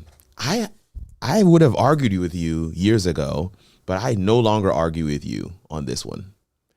I have found this to be true. I have found people to be like mind-numbingly honest when I meet them online. And I'm just like, why are you being this honest? Why are you sharing all this stuff with me? And I think it's just because there's a disconnect. It's like, this person's not part of my real life. Like, Kirk lives in Huntsville and I live in like Boston. When am I ever going to meet this guy in person? Like, what are the chances that I'm going to actually see this guy walking down the street? And they're not wrong. So you're absolutely correct, Retro. I think, people have a tendency to. If I have permission to interrupt, I have to admit, LinkedIn, I am not the best at it. But the thing is, all my live broadcasts are broadcasts on LinkedIn. So I consistently post on LinkedIn. So I do have a presence there. When it comes to like doing other types of posts on LinkedIn, I am not the greatest. I fully admit. Listen, that and this is what we talked about as we started the show today was what were your goals for 2025? How did you progress toward them and why? How did you not progress toward them and why? And that information is the base for what you want to do and how you can make sure you're successful for 2026. That's how we started the live today. So I think the requisite component of that is to be honest. And that's what you're doing right now, Doc 5, is just like, listen, this is the reality. I have a live stream on LinkedIn, but I have not really been engaging on that platform. And maybe you want to change that. Maybe you don't. That is up to you. You get to make that decision. But in order to assess, we have to be honest about where we currently are. And I love what you just shared right there. That's absolutely awesome. Doc Bashara says, so many folks get upset with social media censor or take away free benefits like they did with Facebook groups. We are not entitled to anything on these free platforms. Oh. So true. So true. Because that whole free Facebook group thing that people were making millions of dollars off of and Facebook was seeing nothing. I don't know why they thought that was going to last. I don't know why they thought that was going to last. But you is Christian. It's woven into the way you conduct yourself and treat others. This is true. Yeah, no, you are absolutely correct. And that's why I asked the question. Is being a believer part of your story? Is it part of the fabric of who you are? If it isn't, then it won't come out in your content. But if it is, it will. And maybe some people may ask questions. Some people won't. They'll just be like, oh, there's something different. Or they will be shocked when they find out that you are a Christian based on how you behaved. You So know what's gonna the happen one day? Kirk Nugent is going to have a conference, yeah, and he will be highlighting I some of receive the it. that are part of this school community because they are already strong enough to speak on the different topics. Come I just on. said that just came that's just I just manifested that out Come there. on. I see the I day receive it. that day's gonna happen. Don't know when, but that's in God's power and glory in His time. It's going to happen. I receive it. No, I receive it. just- I'm just being quiet right now. I'm just receiving. yeah, I just felt that. I just felt like sharing that. Just like done. You know, really, I love this. really done. Oh, so is everyone aware of the new thing that YouTube launched? Their AI in YouTube now? I saw that. I have been playing with it. I wonder, Tracy, have you been playing with it? Tracy's usually up on these YouTube features that have been rolling out. I think she's busy doing some stuff. So she's typing in the chat with us. Darius O'Kane says, my daughter had to help me understand that my Christian ministry is to help others.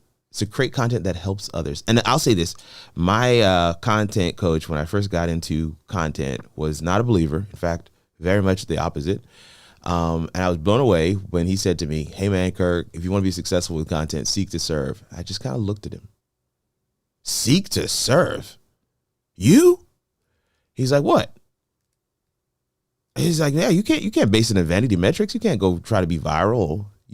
If you seek to serve, you'll be successful. Because the base line, the goal line for success is that you helped somebody. And that's evident almost every video. And I was like, oh, that's pretty cool. But this guy's not a believer. I thought that was very interesting, that one of the core tenets of being successful with content is something that resonates so heavily with believers. Or I should say, it should resonate heavily with believers. Should. All right. Shalena's talking. Come on, Shalena, just to share with us. I'm putting the comment down. Come on, come off mute. Tell us what you said here.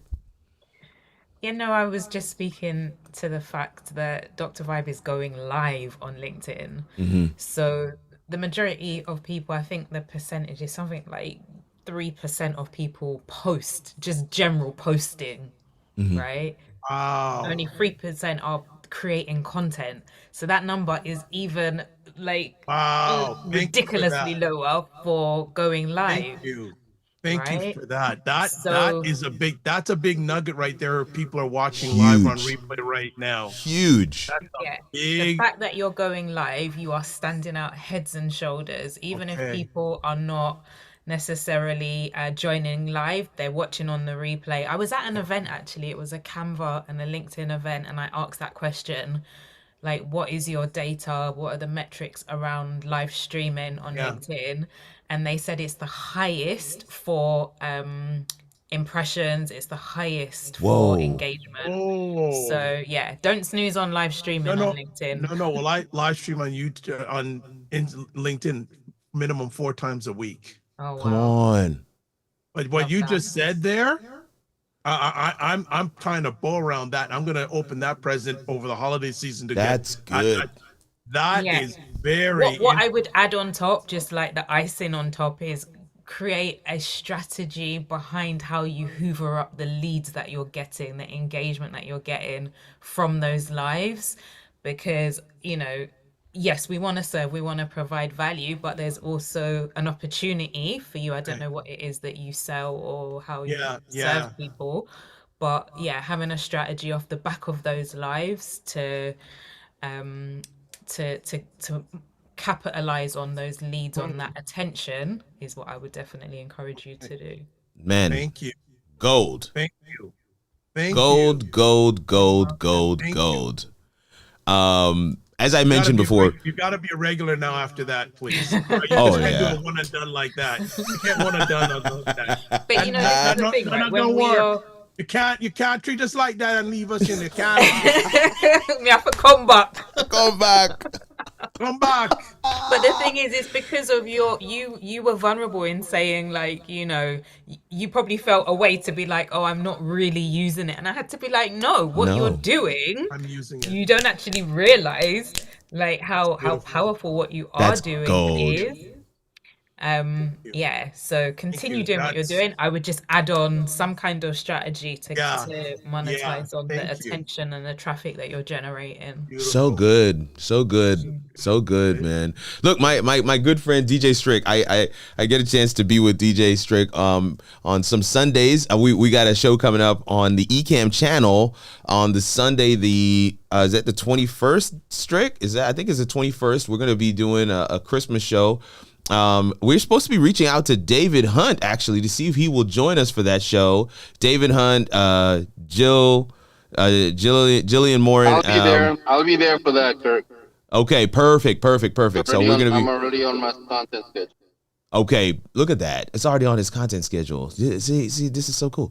So the 21st of December, we're going to be doing a Christmas show on the Ecamm channel. For the stream show. The stream show for the 21st is going to be a Christmas episode, and we're going to be doing some live music. So David's going to come through. He's going to connect up his gear, man. We're going to have a good time. So that's another thing to look out for, Shalana. There, so DJ Strick, whose comment I have on the screen right now, he has a show on the Ecamm channel called The Stream Show. It's every Sunday at 7 p.m. Eastern time. I don't know what that translates to for you. It's probably in the middle of the night. I know that's way late, but like a 5-hour time difference at the moment. So. Oh wow! Yeah, it's wow. 8:39 here. Oh, that's right. Okay. So yeah. So he that's the. Let me go back here. I need to be mindful of my time. I have a meeting come up in like 20 minutes, y'all. Jeez, totally forgot about this. Look, I'm just here having a good old time. But yes, that is that is something to definitely check out. You can catch the replay. I mean, let's definitely don't wake up that early or in the middle of the night. Anyway, say it again. Are you normally up? Yeah. That's good. Listen. You as a content entrepreneur, you can do whatever you want. You make whatever hours you want. But that's so cool. Yeah. So that is going to be something really cool. And it's always cool when you see some of these guys come through and hang out with us on the channel. Tracy did hear the question, and she has been kind of going back and forth with I think David in the chat, just talking about that new feature. 24-Hour Boss says YouTube also has A/B testing. Yes, they do. In fact, they have more than A/B testing. You can actually test 3 different.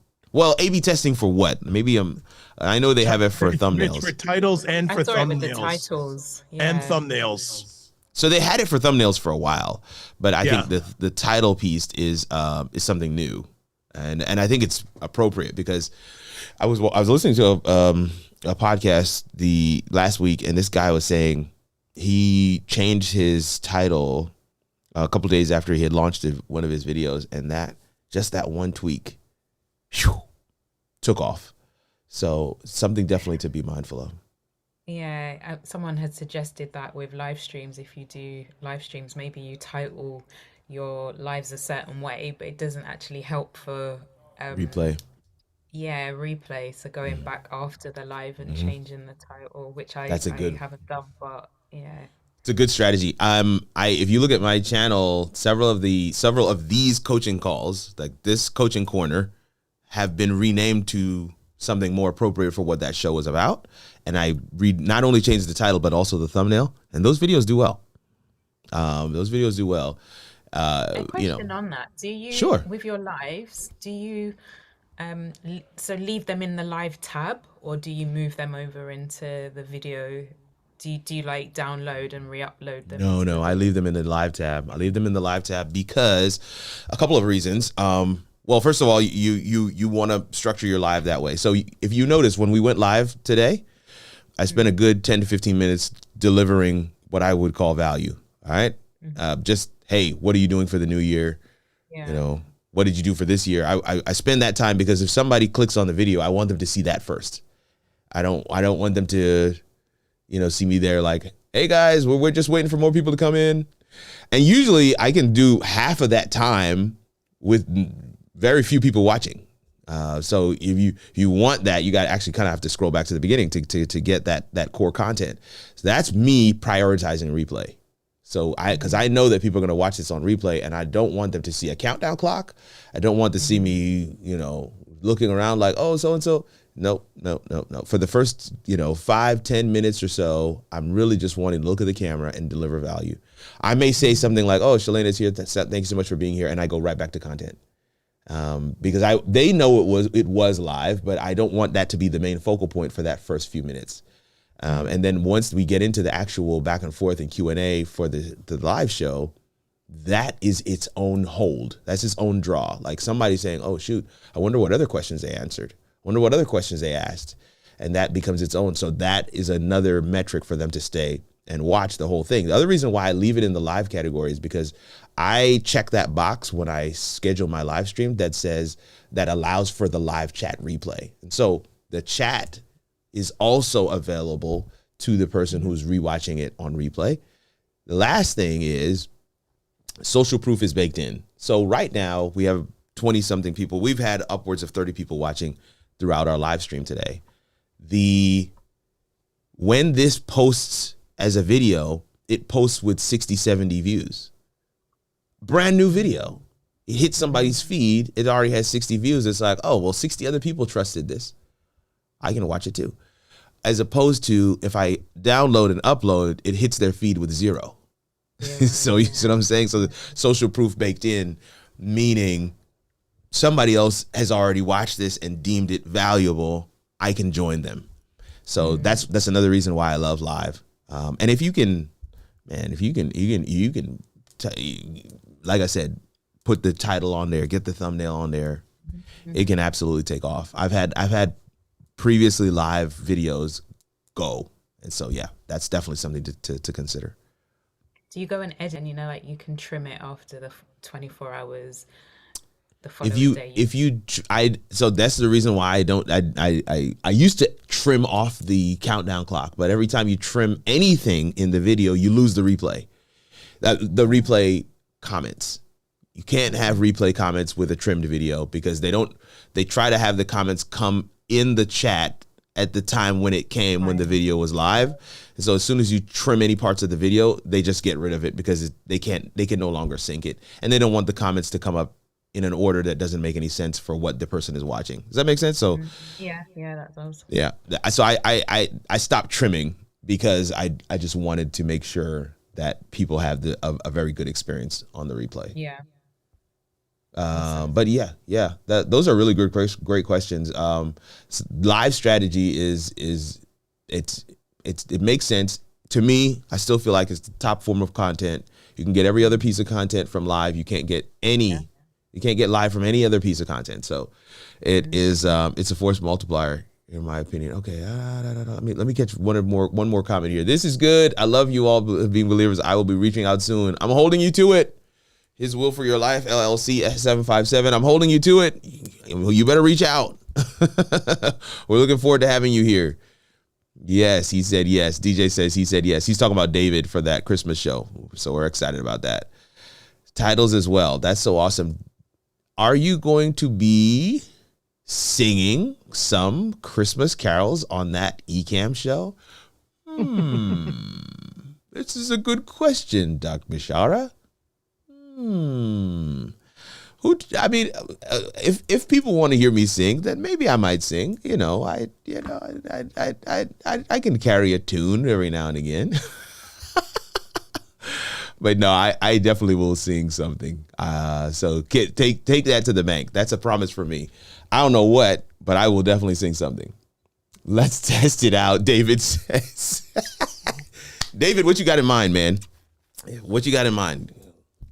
I got like 4 more minutes and I got to roll. But what you got in mind, David? David, what you got? See, you got to come off mute. You can't type it now. Let me see what he got. Countdown clocks. Should we not use them for live streams? I have gone away from them, 24-hour boss. I have gone away from them for my own channel. For my church, I still use them. For large-scale events and shows, I still use them. But for my channel, because I'm prioritizing replay, I have gone away from the countdown clock. Literally, I click live and I'm looking at the camera because I want it to be a similar experience to what the person would get if they were to click on a regular YouTube video. Just trying to prioritize that replay value. So that's why I've gone away from that. So hopefully that answers the question. But yeah, I think in certain scenarios and situations, it does make sense to just go live. Does the algorithm push live recorded content differently than it does pre-recorded edited content? Okay. It depends on the prep work that you're doing for the live content. I don't think it does it. It pushes it different. Live content is you get a notification. Like people are notified that you're live. You know, your subscriber base will get notified that you're live, and then they can come and watch it. When you post a video, they get notified that you've published a video, and then they can come and watch it. The thing that's different is that when somebody knows you're live, they know that they have the opportunity to engage with you, to put comments and have you see them, which it's not the same for a video. So it's not so much that they push it differently. The psyche is different. So if I know that Doc Vibe is live, I might say, hey, let me go and drop a question in there. Boom, boom, boom, boom. Hey, Doc Vibe, so good to see you. And he's like, hey, Kirk's in the chat. What's going on? So I may just come and do that. And even if I can't stay for the whole time, I may just come and do that. But if I see a notification that says, hey, Doc Vibe has a new video, the urgency is not there. I can be like, oh, okay, that notification will stay on my phone or on my device, and I will go and watch that when I have time. But when I know that they're live, I might be like, let me just go and put a little comment in there. Let me go and see what's going on. Or in my case, and I can tell you this for an absolute fact, when people know that I'm live, they're coming to ask questions. Oh, Kirk's live? I just watched his StreamYard video. I just watched his Ecamm tutorial. So let me come in and ask a question. That's the difference, in my opinion. I don't think there's a whole different algorithmic strategy. But what I have also noticed is that people prepare their live videos differently than they prepare their produced videos. So for the produced videos, they've got, keywords. They've got it titled very strategically. They've got a strategic thumbnail. They're not doing a lot of that stuff. They're not doing with their live stream. And so that may be the difference between how the algorithm will treat that live stream, because you haven't treated it the way that you would normally treat a produced video. Hopefully that makes sense. Okay, David, you don't have anything for me, and the 4 minutes are up.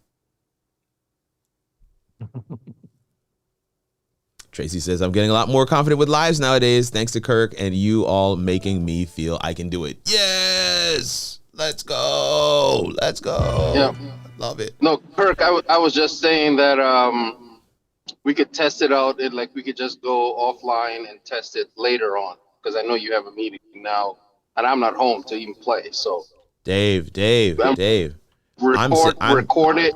I'm saying to you, David, saying to you, David, what song do you want to hear? That's what I'm saying. Oh, Silent Night. You would pick a hard one. It's not a hard song. If I said, "Oh Holy Night." Oh, Holy Night. You're actually right. You are actually right. Let me take it back. You were very kind. Man, Silent Night. I haven't sung this since college, brother. Let's see here.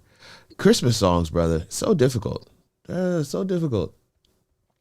Where are we at here? 2:51. I've got a meeting coming up here in just a second. So let's see if we can do this thing justice. Silent night, holy night, all is calm, all is bright, round young virgin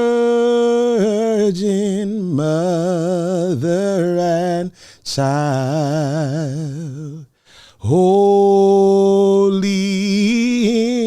infant, so tender and mild, sleep in heavenly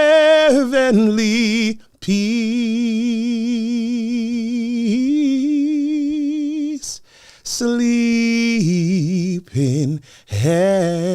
heavenly peace. All right.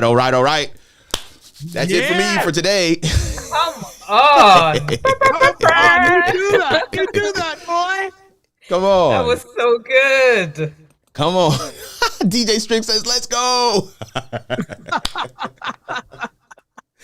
I love this community. Y'all are a ton of fun. Tracy says, that made my day. Let's go. 100%. Oh my word. I have to. This is so cool.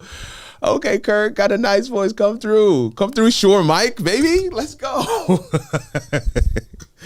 No. I absolutely love to sing. I'm just playing with you guys. When I tell you, I absolutely love Dave. That's why I said, Dave, what you want to hear, man? All right. I do have to go. I want to say this as we do conclude. Don't shirk from the challenge that I put out there. She'll just like, what have I got myself into? Don't shirk from the challenge I put out there earlier, y'all. Like, if you want your year to be successful, you've got to do a postmortem on the year that is about to close. And you got to be honest with yourself. You got to be honest. You got to actually ask the hard questions, answer the hard questions, and be honest. Where did I pick up wind? Where did I exceed my expectations? Where am I sucking wind? Where am I failing? What am I not doing well at? What are those goals that I said I was going to do that I didn't? And what are those goals that I set out to do that I not only met them, but I exceeded them? There is a whole strategy around understanding what could be possible for 2026, for your new year, based on the information, the data, the analytics, the hard conversations that this current year is telling you. It's actually telling you. It's giving you all of the things you need to be successful if we would simply listen. Too many times we create our metric for success, our rubric, our goals, our New Year's resolutions based on pie in the sky. Like, there's nothing. Like, I want to lose 40 pounds. Who told you could do that? Like, do you have the discipline? What in your life has actually given you the data, the metrics that says that you could actually, I want to hit 10 million subscribers. You don't actually even have control over people subscribing to your channel. So why not pick a resolution that is actually within your, I want to be consistent this year. I want to post one video a week. I want to show up in stories. I've never done that before. Like Doc Vibe, I've been doing live on LinkedIn. What would it look like for me to actually implement a strategy? How do I implement strategies? Do I do well with that kind of structure? Or what would be the best way for me to set myself up for success to reach this goal that I have created for myself? In order for us to do that, you got to actually know lead lag indicators. PMP, let's stand up. But in order to do that, you've got to actually have the data on hand from what you have done in the past. And when you do that, you're not only setting yourself up for success, you're creating a roadmap for others to follow to be successful too. And that roadmap is your intellectual property. That roadmap is part of your story. That roadmap is how you steward your story with content. And when you steward your story with content, you discover purpose. When you steward your story with content, you not only discover purpose, you change lives. And when those lives are being changed, it helps to expand your reach and multiply your opportunities. This has been another episode of the Coaching Corner with Kirk. Grace and peace, fam. We'll see you in the next one. And I hope that you will take this challenge seriously. For my folks in Zoom, stay right where you are. For my folks online, later.